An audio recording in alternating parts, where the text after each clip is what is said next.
ଆପଣ କେବେ ଭାବିଛନ୍ତି କି ସମୟ ସବୁକିଛି ବଦଳାଇ ଦିଏ, କିନ୍ତୁ କିଛି ସମ୍ପର୍କ ଥାଏ, ତାହା ସହିତ କିଛି ସ୍ମୃତି ଥାଏ ଯାହା ସମୟର ସୀମାକୁ ଅତିକ୍ରମ କରି ଚିରସ୍ଥାୟୀ ହୋଇଯାଏ।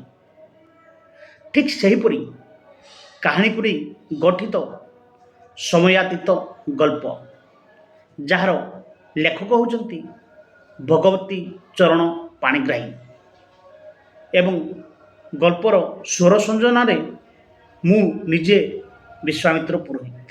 ଜୟ ଜଗନ୍ନାଥ। ଆପଣଙ୍କୁ ସ୍ୱାଗତ ଜଣାଉଛି ସେହି ସମୟାତୀତ କାହାଣୀକୁ ନେଇ। ଏହି ଗଳ୍ପଟି ଆରମ୍ଭ ହୋଇଥାଏ ଗଳ୍ପର ନାୟିକା ସୁରମା ଠାରୁ। ସୁରମା ଜଣେ ଶିକ୍ଷିତା ନାରୀ। ସେ କେବଳ ସାଧାରଣ ଜୀବନ ବଞ୍ଚିବାକୁ ଚାହେଁ ନାହିଁ, ସେ ଚାହେଁ ଜୀବନର ପ୍ରକୃତ ଅର୍ଥ ଖୋଜିବାକୁ। ଏହି ସୁରମା ସହିତ ଦେଖା ହୁଏ ଜଣେ ଯୁବକର। ସେହି ଯୁବକର ନାମ ହେଉଛି ସତ୍ୟ। ଉଭୟ ସତ୍ୟ ଓ ସୁରମା ପରସ୍ପରକୁ ବହୁତ ଭଲ ପାଇଥାନ୍ତି, କିନ୍ତୁ କେବେ କାହାକୁ ଓଠ ଖୋଲି କହିନଥାନ୍ତି ଯେ ମୁଁ ତୁମକୁ ଭଲ ପାଏ ବୋଲି। ଘଟଣାକ୍ରମେ ସୁରମାର ବାହାଘର ହୋଇଥାଏ ସତ୍ୟର ଏକ ପୁରୁଣା ବନ୍ଧୁ ରାଜକିଶୋର ସହିତ। ରାଜକିଶୋର ଏବେ ବଡ଼ ଅଫିସର, କିନ୍ତୁ ସତ୍ୟ ଗାନ୍ଧୀଙ୍କ ସତ୍ୟାଗ୍ରହ ଆନ୍ଦୋଳନରେ ଅନୁପ୍ରାଣିତ ହୋଇ ଓଡ଼ିଶାରେ ବହୁତ ଥର ଜେଲ୍ ଦଣ୍ଡ ଭୋଗିଛି। ବର୍ତ୍ତମାନ ସେ ସୁରମାକୁ ଭେଟ ହେବାକୁ ଚାହୁଁଛି। ସୁରମା ସତ୍ୟ ସହିତ ଦେଖା ହେଲା, ମାତ୍ର ସୁରମାର ଦେହ ଓ ମନ ଭିତରେ ବର୍ତ୍ତମାନ ଏକ ଆଧୁନିକର ଛାପ ଦେଖିବାକୁ ମିଳୁଛି। ସେ ସତ୍ୟକୁ କହିଲା ଯେ ବର୍ତ୍ତମାନର ଦିନଗୁଡ଼ିକ ତାର ବେଶ ଖୁସିରେ ବିତୁଛି।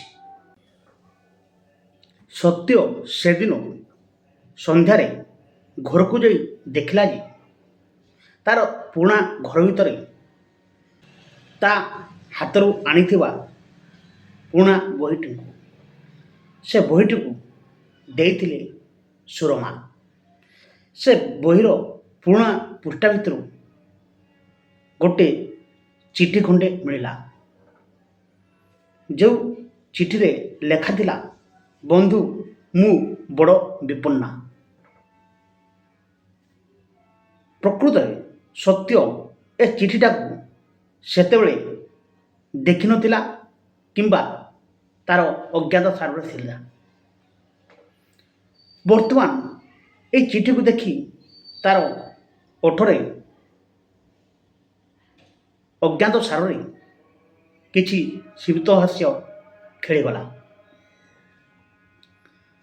ବନ୍ଧୁଗଣ, ବର୍ତ୍ତମାନ ଆପଣ ଜାଣିପାରିଥିବେ ଯେ ସବୁ ପ୍ରେମ କେବଳ ବିବାହ ବନ୍ଧନରେ ଶେଷ ହୋଇନଥାଏ। କିଛି ପ୍ରେମ ଥାଏ ଯାହାକି ତ୍ୟାଗ ଓ ସମର୍ପଣର ଭାବ ଥାଏ।